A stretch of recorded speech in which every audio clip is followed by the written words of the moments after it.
What's up, everybody? This is Jay, and this video is the true life story of OG Mac, aka Omar Porti. Now, Omar Porti founded the United Blood Nation, and the United Blood Nation was the faction of Bloods on the East Coast of New York.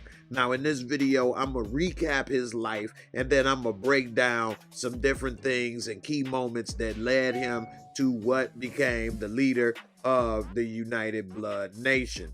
Now, if you haven't already, please subscribe to the channel, bang that bell, sit back, relax. I'm gonna break it down. Let's get into it. Now, in the 90s, a lot of black folks was trying to come together with black unity. We had the Million Man March in October of 95, and it seemed that a lot of the black community was trying to come together.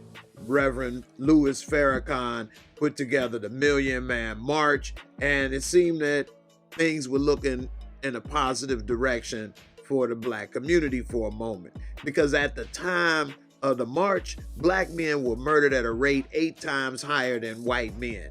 By the next year, more black male high school dropouts were incarcerated than employed. It was hundreds in prison on Rikers Island in New York. Now, Rikers Island is an island in New York City that's actually a giant jail. The island has 9 to 10 jails on it, and it has some of the most violent criminals from New York City. I'm talking about robbery, rape, murder, arson, lots of gang activity as well. I mean, it's a self-contained prison city. It's surrounded by razor wire and water. It's like a modern Alcatraz, although a larger version. Now, OG Mac made a new identity while he was incarcerated in Rikers Island. Omar Porti was his real name. Now, he was a career criminal most of his life, and he was known to be brutal yet charismatic. His people loved him. He saw his fellow African Americans as being victimized in prison by the other gangs. See, the Latin Kings controlled the prison. The Latin Kings claim to be the oldest and largest Latino street gang in the world. There's different ones like the Trinitarios, that's a Dominican gang, and the Nietas, who are a Puerto Rican gang. But out of all the Hispanic gangs, the Latin Kings can be found in more than 150 cities. Omar Porti, he founded the United Blood Nation in 1993. He wanted to take on the Latin Kings in prison is part of the reason why he founded the United Blood Nation. Now, blood means togetherness and unity. They had the B, which meant better, the L, look, the O, out, the other O, or, and the D, die. The Bloods date back to L.A. in the 1960s. The Bloods and Crips are the two most dominant black street gangs in the United States. Porti brought the Bloods east from LA to New York, and Omar Porti got involved after 2 first-degree robbery convictions. He found a lot of politics going on in jail with the Hispanic gangs and black gangs, and they didn't get along. He started planting a flag, aka claiming territory, for the U.B.N. while in prison. He realized one way to have power was to control the phone bank. No one was allowed to use the phone unless you paid them, and as a prisoner, that was your only lifeline to the outside world. It was a big step to controlling the island. When you could control the phones, you basically run the show. In 1996, a year after the Million Man March, OG Mac began exacting punishment to anyone that broke his rules. It started with a wooden letter from a Scrabble game that was shaved down into a sharp blade weapon. He began to slash his victims in the face when they broke the rules as a way of punishment and intimidation, leaving his victims scarred for life. The wounds were so bad, they got the nickname Buck 50 because it usually took around 150 stitches to treat the wounds. These attacks were not random and was done with surgical precision, with wounds usually starting from the lip all the way to the ear. He makes his followers to do the same, and soon they begin to create weapons and use them in the same manner. Some inmates created weapons, some even snuck some in their glove box, aka rectum. Within a few months, Mac had a few hundred inmates and they began to control the prison with a population of nearly 10,000. This is when he changed his name from Omar Porti to OG Mac, with the OG standing for Original Gangster. They transformed from prey to predators and began to do to the Latin Kings what the Latin Kings used to do to them. Before long, the culture in prison began to spill out into the streets of New York. It began to spread like wildfire. At one point, it was like 10 to 15,000 Bloods in New York City. He became the godfather in little time. He was 21 when the film Boys in the Hood came out. Now, we all know about the Bloods and the Crips are the two most dominant gangs in LA, with name recognition like Coke and Pepsi. By the time the film Boys in the Hood came out, he had already been locked up in Rikers Island for 2 armed robberies and released. He found his identity on the other side of the country. He was born in the Bronx and raised by his grandmother. His parents were not in his life, and his grandma had a hard time controlling him, so she sent him away to his relatives in California. Unlike Trey from Boys in the Hood, though, Porti, while in California, could not resist the lure of the streets. While in Cali, he was exposed to the gang culture and learned more about the Bloods and became indoctrinated. He would later bring all that he learned back to New York City. See, the Bloods were originally formed in the 60s, and their motivation in the beginning back in the day was purely self-preservation. They were almost always on the defensive against the Crips, their rivals. The Bloods and the original Crip homies, as they were first known, were collections of street kids from South Central LA in the beginning. Most of the original members were under 17 years old.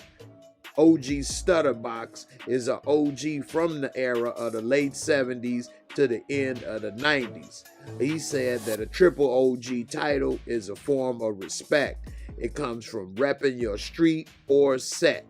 It all originally was done to go against systemic racism and poverty, but ultimately turned to clashes with rival gangs and making money. In the beginning, it was groups of kids coming together from dysfunctional homes to feel a part of something and to have each other's back, because that was something they didn't have.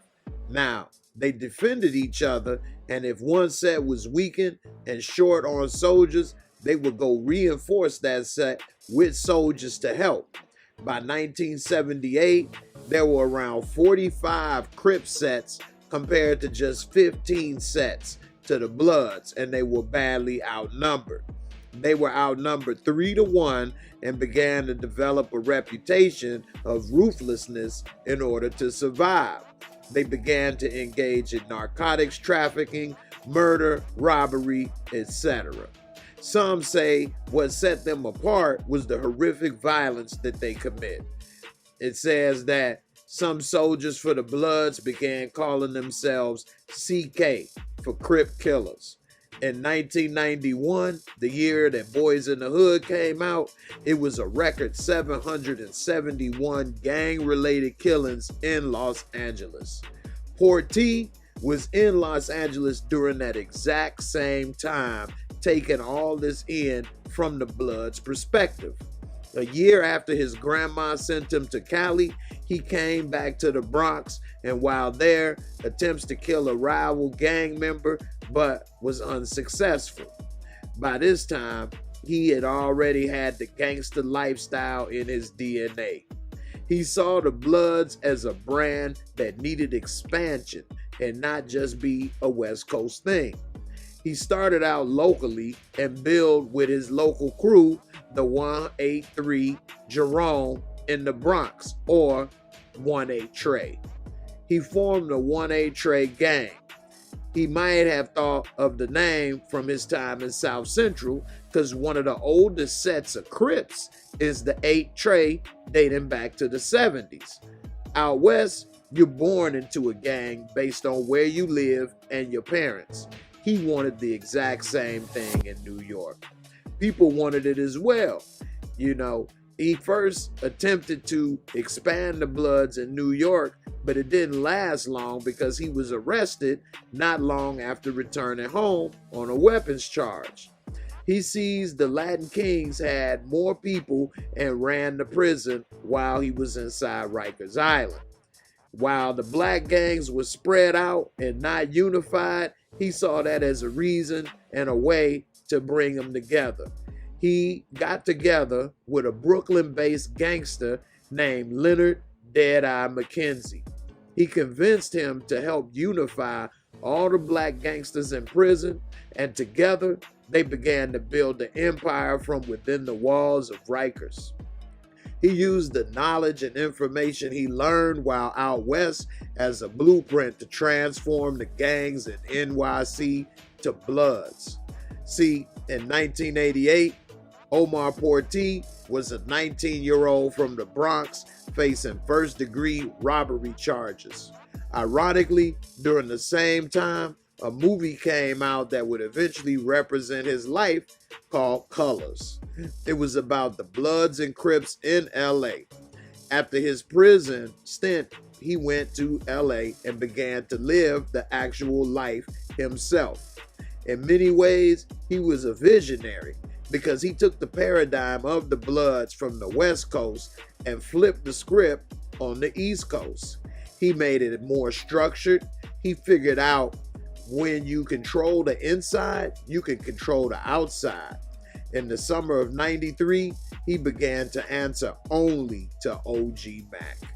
The OG is a title given when you're instrumental in starting a gang or bringing people together, or just down individual that handles business, or even someone that used to do that stuff and is older and has a lot of wisdom.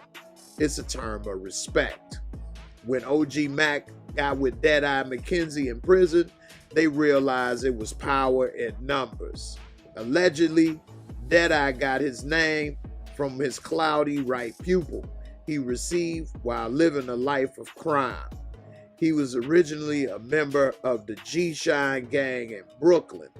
By age 25, he had been arrested 11 times, 3 times for robbery, a gun charge, 2 assaults, and a murder.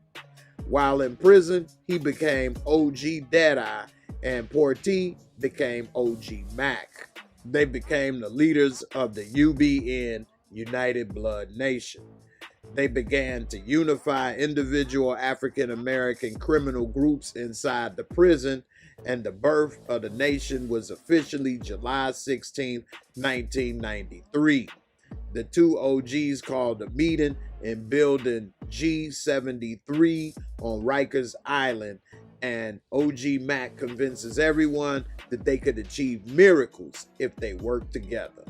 OG Mac then writes the UBN Bible called the 31.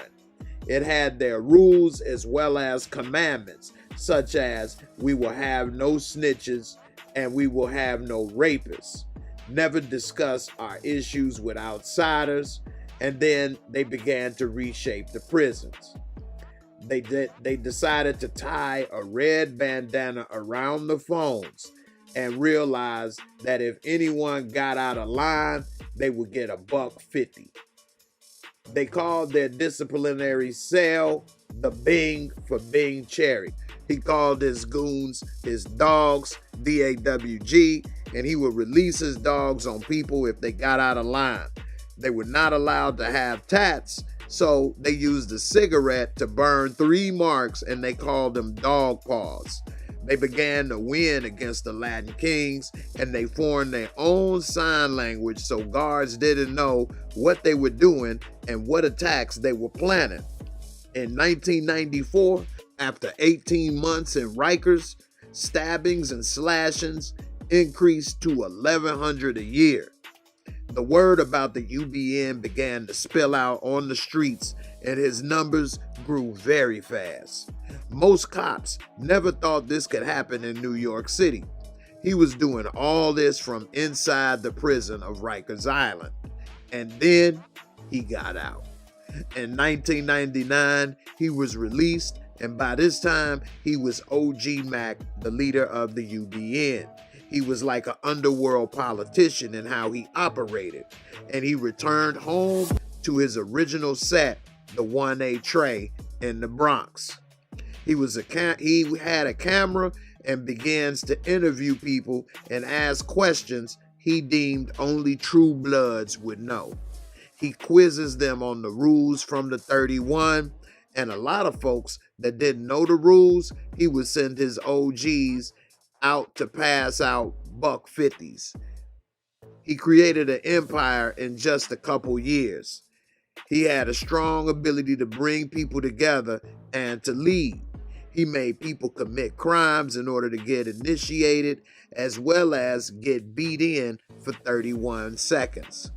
They call it blood in and blood out. It meant you had to spill blood to get in, and you had to spill blood to get out, aka death. When they got blood in, they had to buy the 31.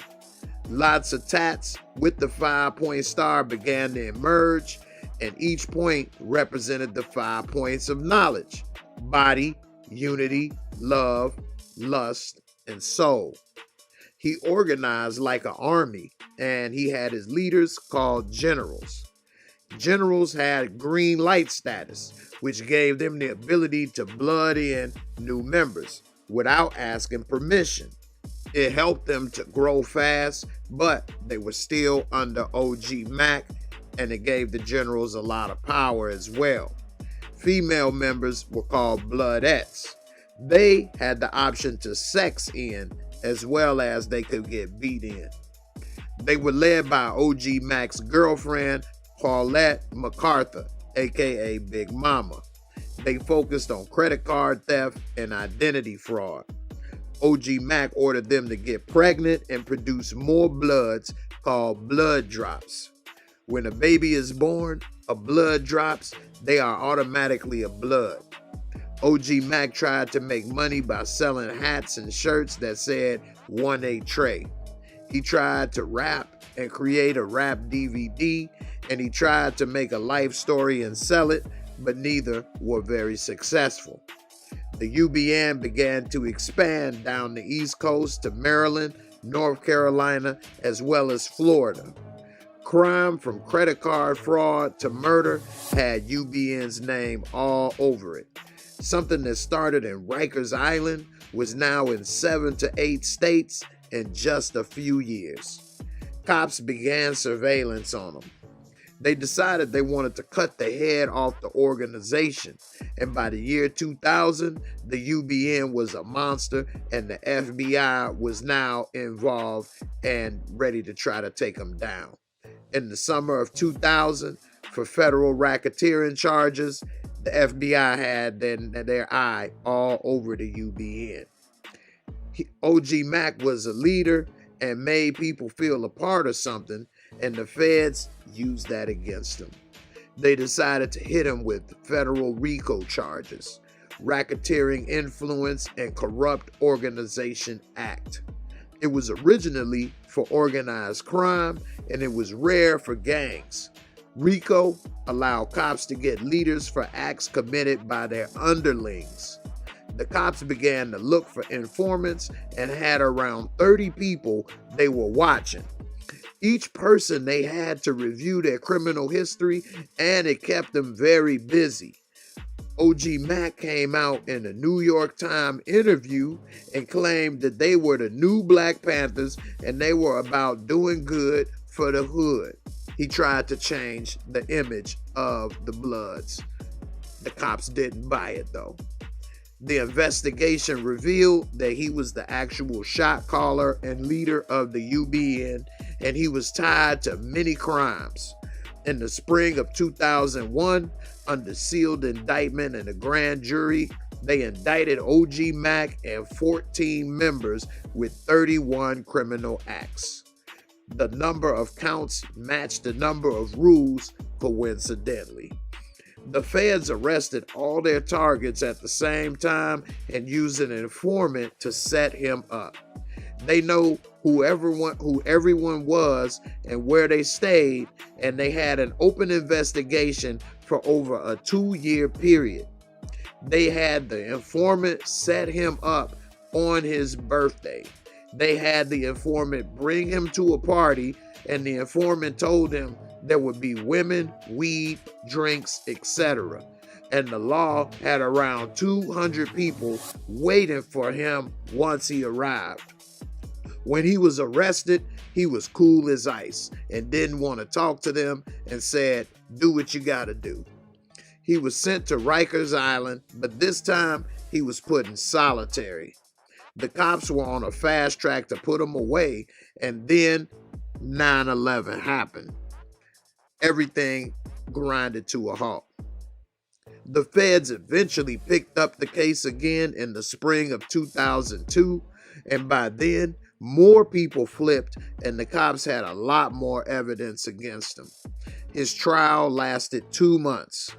He would laugh and talk in his lawyer's ear often during the trial, and it seemed that he wasn't taking it too serious. He was facing weapons charges, racketeering, conspiracy to commit murder, and conspiracy to distribute crack cocaine. He was eventually found guilty on all charges, and at his sentencing, he told the judge that she was like a doctor who could save his life, but instead, she gave him 60 years, which is almost life. He was shell-shocked at the time, and he was sent to Florence, Colorado Supermax prison, right in the middle of where he started in L.A. and where he ended in New York. Colorado is a Supermax prison where some of the most violent prisoners in the U.S. are sent.